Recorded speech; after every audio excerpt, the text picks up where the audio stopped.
Welcome back, everybody, to another deep dive, this time into smart money moves with Humphrey Yang. Oh, yeah. Humphrey Yang, this is going to be good. Yeah, we're going to unpack his YouTube video, 10 Crucial Personal Finance Lessons That Transformed My Life. Yeah. And I think one of the things I liked about it is it's not just budgeting. Yeah. It's more holistic. It's more about transforming your approach to money. Yeah, it's like building a solid financial foundation. Exactly. And he really emphasizes that like right out of the gate. He's like, delayed gratification.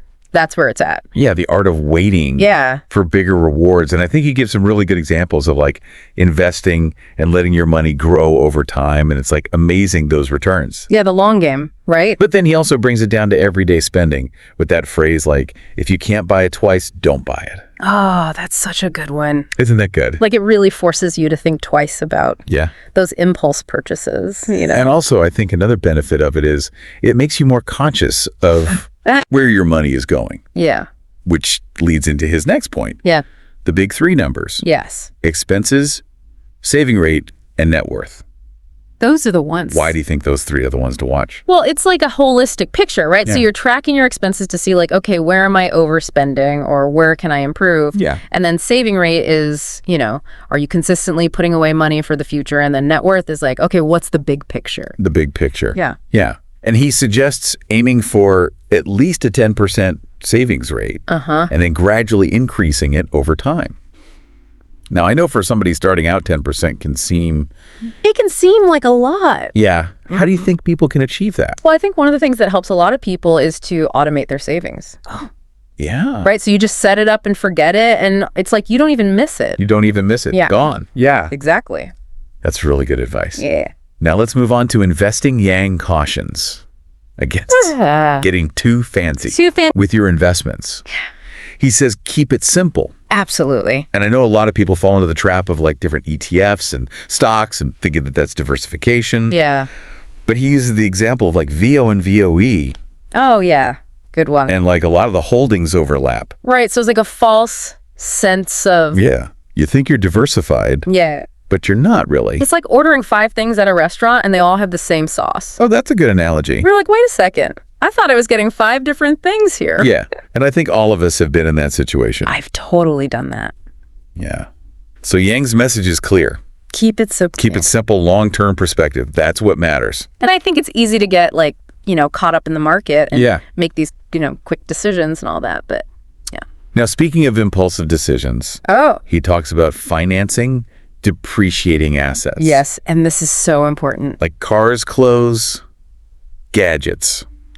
He calls this losing money twice. It's true. You're not only paying interest on that loan, right, but you're also losing money as that thing depreciates. Yeah, he talks about, selling his couch or trying to sell his couch on Facebook Marketplace and only getting a fraction of what he paid for it. And I think everybody has that experience. Oh, yeah, for sure. Yeah, so it really makes you think twice about, those purchases. It does. Yeah. Now, shifting gears a bit, he talks about long-term investing. Yeah. And he cites a blog post of Dollars and Data. Yes. And they did this analysis of historical stock market data. And what they found was amazing. What did they find? U.S. stocks have yielded positive returns over any 20-year period. Wow. So despite those short-term, dips and all that, if you stay invested for the long haul, you're good. They even give the example of 2012.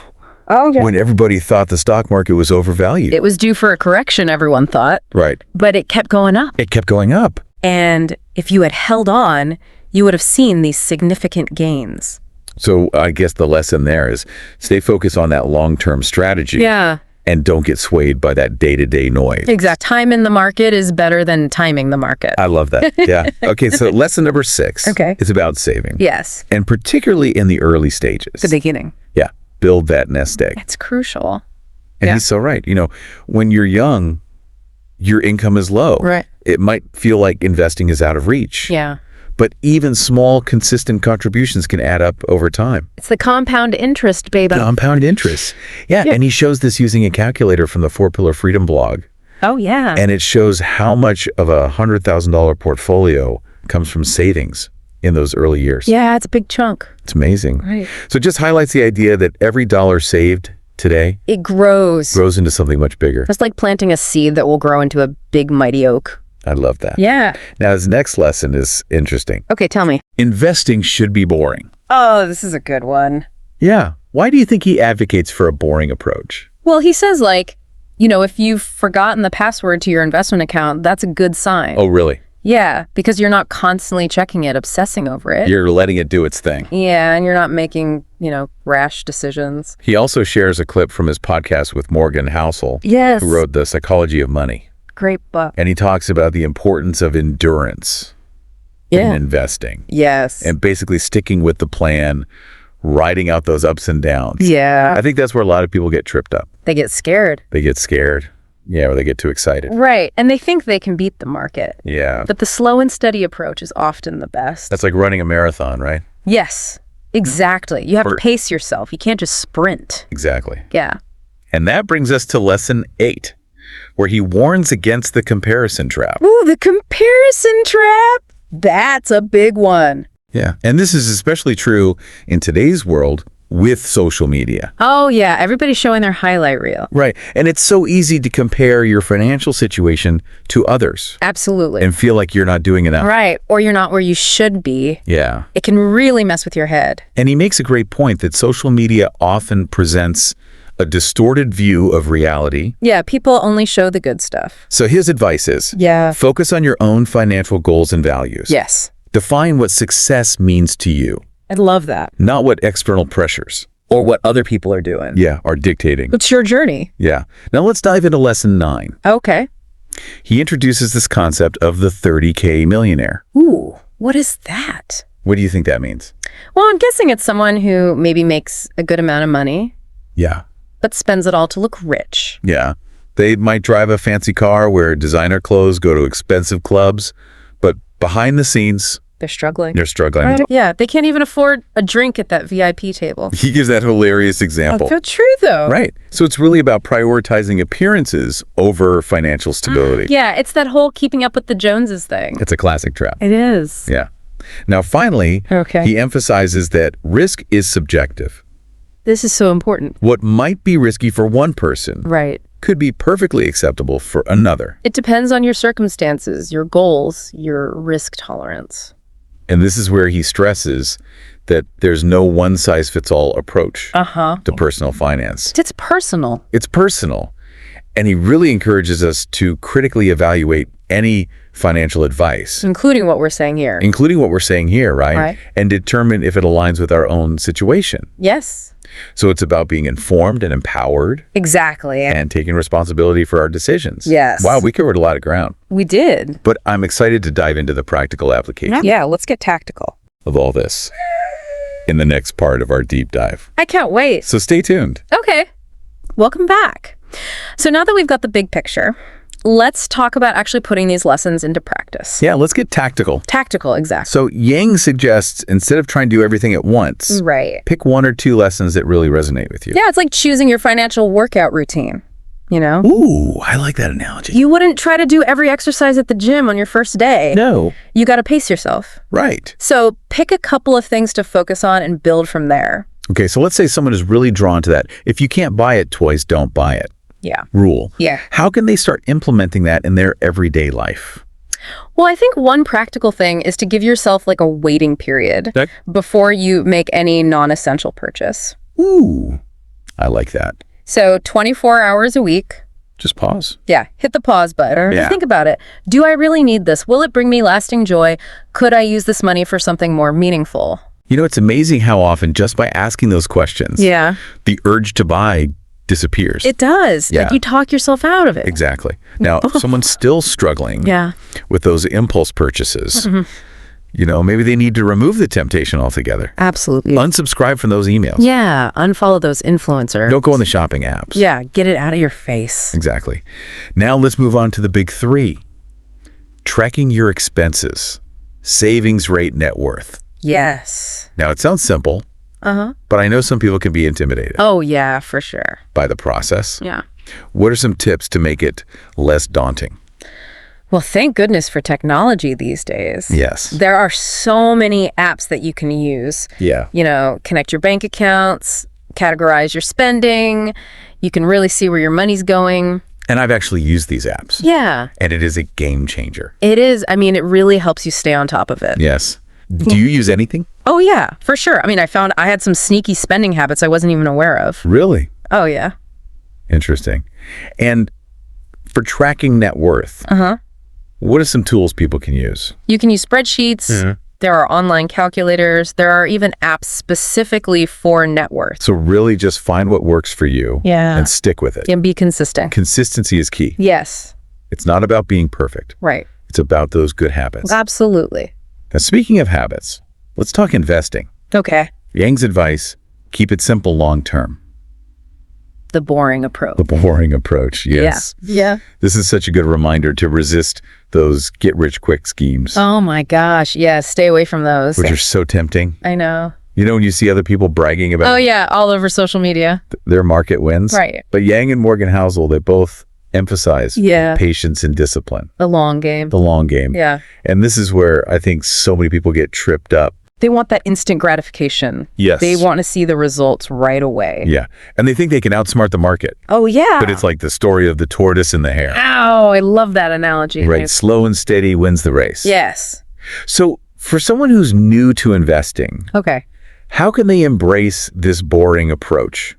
Well, I think one of the best things you can do is just start contributing consistently, Okay. whether it's to your 401k, an IRA, a taxable brokerage account. Doesn't matter how much. Doesn't matter. Even if it's a small amount, just start and keep going. And how about choosing the right investments? Yeah. There's so much out there, it can feel overwhelming. Oh, for sure. If you're feeling overwhelmed, just start with a simple low-cost index fund. Okay. Something that tracks a broad market like the S&P 500. Okay. That's a great way to diversify your portfolio without getting into all the complex stuff.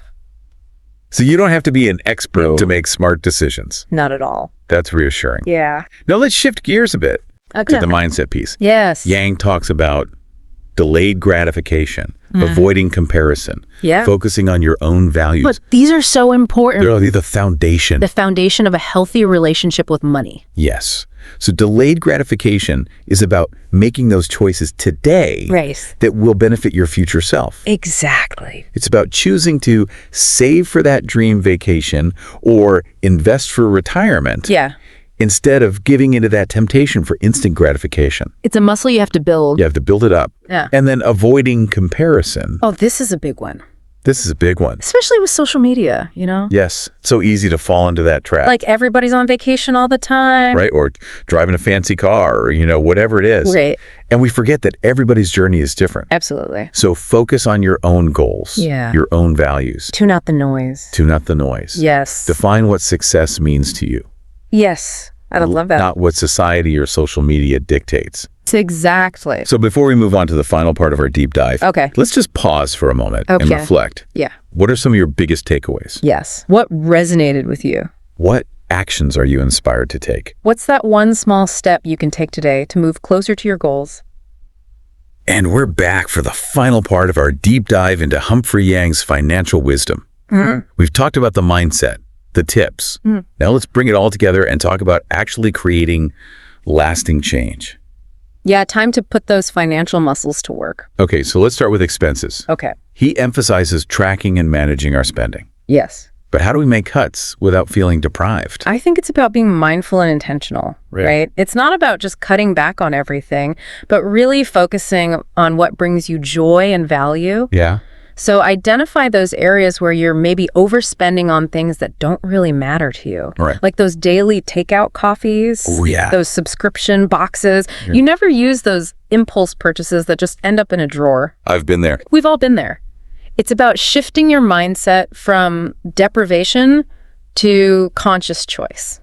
I like that. Right. So you're freeing up money for the things that really matter to you. It's like decluttering your finances, just like you declutter your home. Yes. Get rid of the stuff that's weighing you down. Yeah. And make space for the things that bring you joy. Exactly. Maybe instead of eating out every day, you cook more at home and use that money to fund a weekend getaway or invest in a hobby. I love that. It's about aligning your spending with your priorities. Yeah. Okay. Now let's talk saving. He really stresses building that nest egg, especially early on. Especially in the beginning, yes. But for those who are struggling to make ends meet, how can they save? Yeah, I mean, it might require some adjustments to your lifestyle. Yeah. But even small changes can add up. One thing that's super helpful is to automate your savings. Oh, yeah. That's a good one. So set it up where a small amount from each paycheck goes directly into your savings account or your investment account. Pay yourself first. Exactly. Even if it's just $20 or $50, those consistent contributions, they'll grow over time. Especially with compound interest. Yes, the magic of compound interest. Right. Now, another thing you can think about is increasing your income.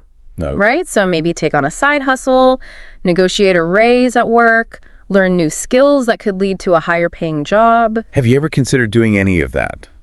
Like a side hustle or freelancing? Oh, yeah, for sure. I mean, there are so many opportunities these days to leverage your skills and generate some extra income. Now let's talk investing. Okay. Yang's advice again, keep it simple long term. The boring approach. The boring approach, yes. Yeah. Avoid those get-rich-quick schemes. Oh my gosh, yes, those are so tempting, but they rarely deliver. Yeah, Yang and Morgan Housel, they really advocate for slow and steady. Patience and discipline. It's like planting a tree. Ooh, I like that. You nurture it, give it time, Let it grow. and eventually it bears fruit. Exactly. You don't expect to see results overnight. So they recommend index fund investing? Yes, which basically means you're investing in a basket of stocks that tracks a specific market index like the S&P 500. And that's good for beginners. It's a great option for beginners. It's relatively low risk, low cost, and you're participating in the market's growth over time. So you don't need to be a financial wizard to get started. Nope, not at all. Now, before we wrap up, let's circle back to those mindset shifts. Yes. Delayed gratification, avoiding comparison, defining your own success. The foundation of it all. Yes. Delayed gratification is about making choices today that benefit your future self. Right. Thinking long term. Yeah. Choosing to save for that vacation or invest for retirement instead of giving in to that instant gratification. And then avoiding comparison. Remember, everyone's journey is unique. So true. Don't compare yourself to others. Focus on what matters to you. Define your own version of success. What does financial freedom look like for you? Yeah, what kind of life do you want to create? We've covered so much in this deep dive. We have. The power of delayed gratification, tracking your finances, long-term investing, a healthy money mindset. It's all connected. Personal finance is not about deprivation. No. It's about making choices that align with your values. And creating a life of abundance. It's about transforming your life. One smart money move at a time. So keep learning, keep growing, and keep taking steps towards your financial well-being. You got this. That's it for this deep dive. We hope you feel empowered to take control of your finances and create a life of abundance and purpose. Until next time, keep those financial goals in sight.